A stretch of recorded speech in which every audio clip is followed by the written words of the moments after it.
Joining us now is Dr. Greg Bottaro, and he is the founder and executive director of the Catholic Psych Institute, and he joins us via Skype.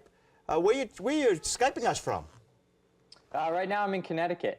Oh, not too far away. Not too far. Oh, good. Usually when we have the Skype, it can be anywhere in the world, so it's good to have a neighbor. We're going to call you a neighbor. Sounds good to me. Hey, well, tell us a little bit about the Catholic Psych Institute, what it is. Sure. Well, it's basically a practice for clinical psychology, and I started it because when I get out of grad school with my doctorate, I had to make a choice whether or not I'm going to sort of bring my Catholicism subtly into my practice, or if I was going to just kind of put it out there. And after a lot of discernment, I realized that I had to just put it out there. It's my personality to kind of do it that way. And it was a bit of a risk at first. I thought I might be niching myself too much or pigeonholing myself too much. And it's turned out to be the greatest blessing. And so by having it be called Catholic Psych, it's very obvious what I do. And I get inquiries from people actually all over the world. So I use Skype also as a practice. I do Skype therapy, and I'll see people all over the world because it's obviously Catholic. You know, when you say, Greg, Catholic psychology, what is the difference between just psychology and Catholic psychology? I guess that's the best way I can put it. Sure, yeah, it's a great question. If you think about psychology, the word itself, psyche comes from soul, and so it's the study of the soul.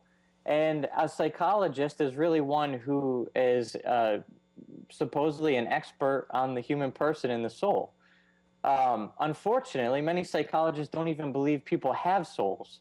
And so Catholic psychology, I believe, and as I promote, is really the truest kind of psychology, because we have the foundation of 2,000 years of philosophy and theology to understand who the human person really is.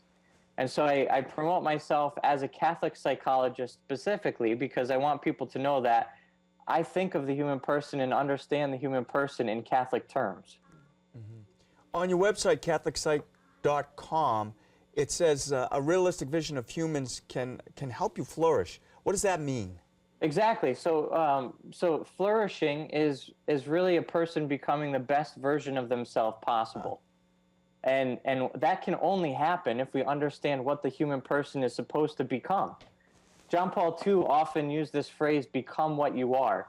He's talking to families. Families, become what you are. To men, to women, become who you are, and that means that there's this potential within each of us of who we're actually called and created to be.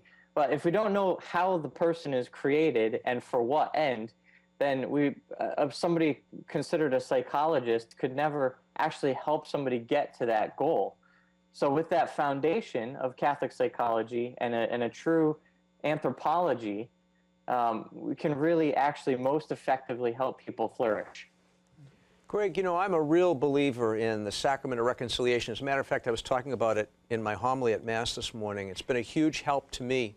Can I ask you, how can a Catholic man or woman, young or old, make use both of the grace of the sacrament and also the help that comes through perhaps counseling at the same time? Do they kind of play one off the other? Absolutely. It's a wonderful question and thing to think about. In fact, in general, I see my work, I always try to tap into a sacrament. And because the grace that flows through sacraments is more healing and more powerful than any psychological technique that I can come up with or use. And so if I'm working with a married couple, I'll talk specifically about the grace of their sacrament of marriage. If I'm working with priests, I talk about the grace through the sacrament of holy orders. And in any kind of healing, the grace that's available through the sacrament of confession, reconciliation, is unbelievably powerful. And so I actually work with confessors and spiritual directors kind of as a tag team approach, and have their confessees or their spiritual directees come into therapy as well. And so to kind of break down the difference, there are spiritual issues that primarily affect a person's relationship with God. Secondarily, their relationship with themselves or others comes into play. And then through therapy, I primarily attack the problems in the relationship with self and others. And then secondarily, there's the relationship with God that's never divorced totally from the picture. But if I work with a priest or spiritual director, we're able to kind of attack the problems from both angles, and it's really effective that way. With new technology today, it's opened up all these new avenues. Now, some aren't as good as others, but it seems that there are some great things you can do with Skype and so on and so forth. You actually have counseling sessions via Skype, is that true? That's right. How does that work? Yeah, it's really unbelievable. I never really thought I'd get into it in the beginning. There's something really important and beautiful about the relationship and the human encounter in person. But as I said, as a Catholic psychologist, I get inquiries from all over the world, emails and phone calls, and people looking for Catholic psychology where they are. And unfortunately, it's such a sort of new field that there's just not that many of us out there. And so kind of by necessity, I started to see people over Skype. And what I found is, because this is such a part of our culture now, there is really a lot of the human dynamic that is opened up over Skype. And while it's not the same as what's in person, it's not necessarily less effective. So there's a different quality to the relationship, but it still has a certain vulnerability and openness to the therapeutic work. And so it's actually been very effective. Greg, you have a lot of resources, I know, at Catholic Psych. We've been keeping that up on the screen while you've been sharing this time with us. What can people find there, and where can they find out more about the great work that you're doing?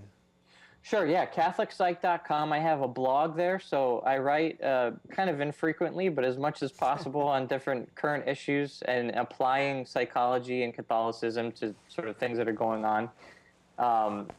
And then we have a number of therapists that work under Catholic Psych Institute, so they can read about us there. And then there's a contact form, so you just shoot us a contact email through the website, and we'll respond if you want to set up an appointment to talk a bit, or even to set up therapy.